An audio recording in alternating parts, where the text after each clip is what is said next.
Hey guys, what's up? Good morning, JK with Reboot here on my run. I'm gonna drop a quick message to you guys today on responsibility. No one's gonna do your recovery for you. You know, I have clients whose spouses are parents, you know, paid for their recovery coaching, you know, as a way of encouraging them to get help. But no one can do the exercises for you. No one can reach out to accountability partners for you, or do research, or read recovery material. And if you don't have the support of a spouse or parents, then you gotta understand that no one is gonna enroll in a recovery course for you, find a counselor, a coach, or a therapist for you, okay? No one's gonna help you put together a recovery plan. It's all on you, okay?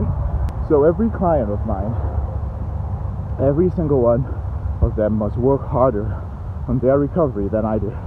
And while I encourage guys, it is your responsibility to motivate yourself.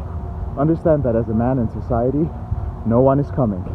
No one is going to do the work for you. So take responsibility today. Have a great day.